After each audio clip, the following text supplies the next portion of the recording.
Hope Channel TV, tout de suite, le journal.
C'est l'heure de vous informer, mesdames et messieurs. Bienvenue à la une de l'actualité.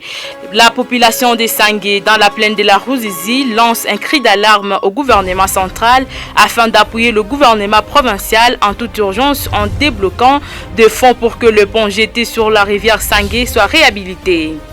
À Boutembo, les affrontements entre les FRDC et les Maï-Maï font jusqu'à maintenant un bilan d'un mort, signale notre permanent dans la région. Page noire dans cette édition du journal. Âgé de 48 ans, l'homme d'affaires Sindika Dokolo s'éteint ce jeudi 29 octobre 2020 à Dubaï. Voilà tout pour le titre de cette édition du journal. Bienvenue dans les détails. Hope Channel TV, la référence de la télévision. Les habitants de Sangué, dans la plaine de la Ruzizi, lancent un cri d'alarme au gouvernement central afin d'appuyer à toute urgence le gouvernement provincial en débloquant de fonds nécessaires pour que le pont jeté sur la rivière Sangué et d'autres qui se sont effondrés lors des récentes pluies diluviennes au mois d'avril dernier soient réhabilités pour permettre la reprise totale du trafic commercial entre Bukavu et Uvira et d'autres coins de la province. Suivez ces reportages de Amani Alimas Joseph pour le compte de la cellule de communication du gouverneur. Situé au sud de la ville de Bukavu dans le territoire d'Uvira, le pont Sangué, jeté sur la rivière éponyme, s'était effondré. Il y a 7 mois, bloquant ainsi la circulation de centaines de véhicules bourrés de marchandises. 7 mois après son effondrement, le pont Sangué reflète une autre image grâce à l'implication personnelle du gouverneur du Sud Kivu, Théo Ngwabi-Djekassi. Les travaux d'érection d'un pont provisoire ont été lancés. Face à cette volonté manifeste du chef de l'exécutif provincial, limité par les moyens de faire plus, la population de Sangué n'a pas tardé à exhorter le gouvernement central à appuyer les efforts entrepris par le gouvernement provincial pour achever les 10 travaux. Nous saluons cette volonté et cette initiative de notre gouverneur Théo Ngwabi-Djekassi qui est animé par les soucis de développement. Cependant, nous lançons un cri d'alarme au gouvernement central pour qu'il appuie le gouvernement provincial en débloquant des fonds pour que le pont Sangué et d'autres qui se sont effondrés soient réhabilités pour permettre la reprise du trafic commercial entre Uvira et Bukavu. Financés par le gouvernement provincial du Sud Kivu, ces travaux sont exécutés sur place par l'Office des routes. Une fois achevés, permettront le trafic normal entre la ville d'Uvira et celle de Bukavu en attendant la réhabilitation totale de ce pont capital par Kinshasa, tel qu'avait promis le ministre national des Travaux publics lors du récent séjour de Théo Ngwabidje Kassi dans la capitale Kinshasa. Ce geste du gouverneur du Sud Kivu est très apprécié par les villageois et qui sont le premier bénéficiaire. L'épargne est parmi les clés du développement car elle contribue au bien-être de la population. C'est ce qu'a fait savoir le directeur du COSOC Kivu, Justin Chibanguka Mugula, en prélude de la journée mondiale dédiée à l'épargne le 31 octobre de chaque année. Justin Chibanguka Mugula est devant la caméra de Priska Biamungu. L'épargne, c'est parmi les clés de développement. C'est le sens qu'il contribue justement au bien-être de chaque citoyen. C'est en termes de préparer et de prévenir les aléas de l'avenir. C'est ça en grande partie son importance parce que ça contribue effectivement sur sur la survie, ça contribue sur le développement communautaire. Donc, en principe, on peut dire que l'épargne, son importance le plus connue, c'est que c'est une prévision pour l'avenir. Oui. Pour aujourd'hui, on sait que cette journée se passe dans des situations plus particulières. Là, il faut préciser qu'avec la crise sanitaire qu'on a vécue dernièrement, on a vu combien de fois ceux qui n'avaient pas d'épargne ont connu des problèmes pour moins de 2 du mois, avec la limitation de la circulation, avec le repli des activités. C'est là que l'épargne a joué une importance capitale. C'est à ce sens qu'on peut dire que déjà quand même, il faut avoir cette culture-là. Nous ne pouvons que demander la population du site qui va faire confiance à leur.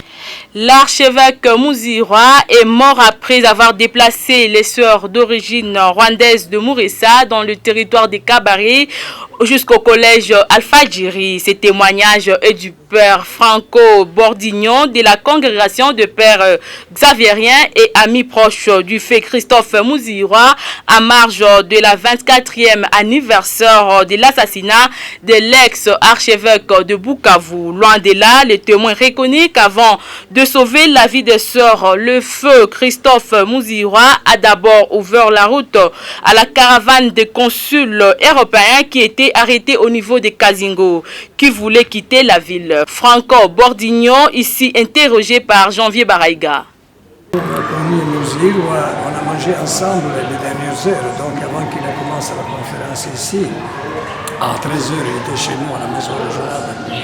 Xavier, il a mangé avec nous. Il venait de son action, nous savons bien qu'il avait libéré les sœurs, il avait sauvé les sœurs, et tout ce qui était resté dans les trapistes, ils avaient caché quelque part. C'était son dernier acte, on peut dire, qui pouvait lui coûter la vie déjà à ce moment-là. C'était un acte justement de justice et de miséricorde envers des gens qui étaient traqués sans aucune raison, sinon la haine inutile. Il y a très peu de gens qui, avec ce courage-là, peuvent conduire une mission. Parce qu'il a bravé toutes les difficultés, même les derniers jours, le 9 le matin, il avait libéré toutes les voitures qui allaient à Kaboul. Il y avait des expatriés, des sœurs, des pères, etc., qui prenaient l'avion pour rentrer en Europe, donc fuir ici. L'autre était venu des ambassades, était venu même du Vatican. Et lui, c'est lui qui s'est donné la peine avec le commandant de la ville pour libérer toutes les voitures qui avaient été saisies. Donc c'est un homme qui a eu le courage et avec tous les risques, car le courage dans certaines actions, tout aussi le risque de la vie. Et la société civile Bureau de coordination alerte sur le non-respect des mesures barrières par la population du Sud Kivu dans une déclaration rendue publique ce 30 octobre 2020. Le bureau urbain de la société civile appelle la population au respect strict de mesures barrières pour éviter de retourner à la case départ suite à la montée des cas de Covid-19 dans la ville de Bukavu. Jackson Kalimba, président urbain de la société civile, demande en outre à l'autorité de prendre toutes les mesures qui s'imposent pour éviter la propagation de cette pandémie. On l'écoute dans ses propos recueillis par Christian Mukenge. Dans la province du Sud Kivu, vous savez que depuis que les chefs de l'État avaient levé l'état d'urgence sanitaire, beaucoup de gens, nous avons l'impression qu'ils ont aussi que peut-être que la pandémie a pris fin. Et à notre niveau, nous sommes en train de voir que les gens ne portent plus de masques. Et là où il y avait les kits sanitaires pour se laver des mains, ça n'existe plus et les gens ne se lavent plus des mains. Et à notre niveau, étant donné que du jour au jour, le ministre lui-même, nous l'avons suivi la fois passée, nous a alerté qu'il y a déjà 10 cas au niveau de la ville de Bukavu et nous avons voulu interpeller notre population à prendre conscience pour respecter les mesures barrières en vue de nous aider pour lutter contre cette pandémie qui endeuille le monde. Vous voyez que dans d'autres pays où on avait levé l'état d'urgence, aujourd'hui ils sont retournés à la case de départ. Et à notre niveau, c'est ça notre crainte. Est-ce que nous aussi, étant donné qu'il y a légèreté de notre population vis-à-vis de ces mesures barrières, est-ce que nous aussi ne risquerons pas à retourner à ce même niveau-là? Et au niveau du gouvernement? Au niveau des gouvernants, nous voulons les interpeller de pouvoir tout faire pour sensibiliser notre population en fait de respecter les mesures barrières, en fait de lutter contre cette pandémie qui endeuille le monde. Aujourd'hui, vous voyez qu'en France, on a retourné toujours en confinement et nous ne voulons pas que cela puisse arriver dans notre ville. Monsieur le Président, nous vous remercions. Merci beaucoup, monsieur le journaliste. Après les manifestations des élèves de certaines écoles de la ville de Bukavu réclamant la présence des enseignants dans leurs écoles, des réactions fusent de partout. Le mouvement citoyen, ça suffit, demande aux autorités politico-administratives et judiciaires de la province d'interdire par tous les moyens en leur possession les sabotages de la gratuité par certains acteurs éducatifs avérés en province en fixant et publiant le frescoleur Lego. Ils exigent également aux enseignants d'orienter auprès de leurs employeurs l'État congolais leurs revendications. Jean-Luc Zihalira, un des militants, en parle ici devant la caméra de votre chaîne. Nous avons constaté comme tout le monde qu'il y a un désordre caractériel qui vient de s'imposer dans le secteur éducatif de la province. Vous êtes sans ignorer que c'est presque chaque jour que les élèves sont sur la voie publique, revendiquant les enseignants parce qu'il y a des enseignants qui viennent en classe sans dispenser les cours, d'autres enseignants qui ne viennent pas. Et nous constatons par exemple que dans certaines écoles, surtout conventionnées, la prime est en train de refaire surface. La pratique qui consiste à vendre des outils de fourniture scolaire à l'école à des prix exorbitants reviennent encore. Et nous nous demandons, l'autorité qui est là pour en tout cas réglementer ce secteur, contrôler, est-ce qu'elle est au courant de cela? Mais nous dénonçons en tout cas ce que nous qualifions de complicité parce que ça ne se comprend plus. Et face à cela, nous avons demandé au gouvernement provincial de pouvoir publier l'arrêté fixant les frais de scolarité pour l'année scolaire 2020-2021. Et cet arrêté qui traîne, on ne sait pas pourquoi. Nous demandons au gouvernement provincial et à l'Assemblée provinciale de pouvoir se mettre ensemble pour que nous trouvions des solutions idoines et durables par rapport à cette question éducative qui ne fait que, en tout cas, gangréner notre système éducatif. Un mort bilan des affrontements qui ont opposé jeudi soir les FARDC aux miliciens Maï Maï à Kitakandi, commune de Boulenguera, ville de Butembo. Le calme y est déjà de retour, nous dit Diallo Kaindo depuis Butembo. Menée par les miliciens Maïmaï, l'attaque a visé la position militaire des FARDC de Kitakandi. Nous sommes à l'est de Butembo, c'est la commune de Boulenguera. Après un quart d'heure d'échange, selon les autorités militaires, les FARDC auraient poussé les assaillants. Qu'en est-il d'Ibila? L'armée indique avoir neutralisé les combattants. Le même jeudi, cette fois-ci la journée, la barrière de péage et route de Boutouré, 5 km au nord-ouest de Butembo, c'est à Béni Territoire, a été pris d'assaut par les inconnus armés. La personne blessée à cette occasion est aussi à l'hôpital général de référence de Katoa ville de Butembo. Monsieur Elias Karongia, un leader d'opinion dans la zone, appelle ardemment la population à faire confiance à l'armée nationale et aux miliciens à déposer volontairement les armes pour le décollage économique de la région. Et puis, page noire dans cette édition du journal, l'homme d'affaires congolais Sindika Dokolo s'est éteint ce jeudi 29 octobre 2020 pendant la nuit à Dubaï. Âgé de 48 ans, Sindika Dokolo était fils d'Augustin Dokolo, homme d'affaires congolais qui avait prospéré dans le mine et les secteurs de banque. Suivez sa biographie dans cet élément que nous propose Pascal Migo. Sindika Dokolo, né le 16 mars 1970 à Kinshasa, au Zaïre, est un homme d'affaires congolais, un collectionneur d'art, grandi en Belgique, puis en France, où il passe son baccalauréat au lycée Saint-Louis de Gonzague. Sindika Kodolo détient l'une des plus importantes collections d'art africains contemporains, comprenant en 2016 environ 3000 œuvres d'art. Il tire sa fortune de son père, Augustin Kodolo Sanou, qui crée dans les années 1970 la première banque privée du Zaïre. Il grandit en suivant ses parents en Belgique et en France. Son père est propriétaire des banques millionnaires et amateur d'art africain traditionnel.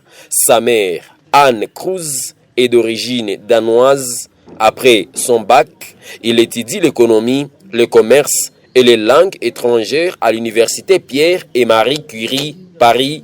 En 2002, il se marie avec Isabelle dos Santos, la fille aînée du président angolais José Eduardo Santos. En 2017, il lance le mouvement politique congolais Debout pour mobiliser la société civile congolaise contre l'ex-président Joseph Kabila et soutenir l'opposition. Que vit après la présidence Ezali Aza, ancien président, Mboka Eza Bisonyoso, mais Tozana Posa, Tonga Mboka Nabiso. Et 2018, il faut Tozana ba élection, kasi ba élection, il y a solo, ba élection, il y a ba tricherie. Il s'affiche par la suite aux côtés de son successeur Félix Tshisekedi. Signalons que cet homme d'affaires est décédé ce 29 octobre 2020. Un communiqué dans cette édition du journal, il est porté à la connaissance du public et des usagers de la route nationale numéro 5 qu'à la suite de pluies qui s'abattent ces derniers temps dans cette contrée que le pont Chengezimu dans les escarpements d'Ngomon est sérieusement endommagé. Le gouvernement provincial prend le problème à bras le corps et annonce que les travaux de réhabilitation vont rapidement commencer afin de permettre la reprise du trafic sur la nationale numéro 5. Le gouverneur de province Teungwabidje Kassi a instruit l'office de route et d'autres partenaires pour intervenir urgemment en vue de trouver des solutions idoines et rapides à ces problèmes. Communiqué signé la cellule de communication du gouverneur. Et c'est par cette information que nous mettons fin à cette édition du journal. Merci à vous de l'avoir suivi et bonne suite de nos programmes sur Hope Channel Télévision. Au revoir.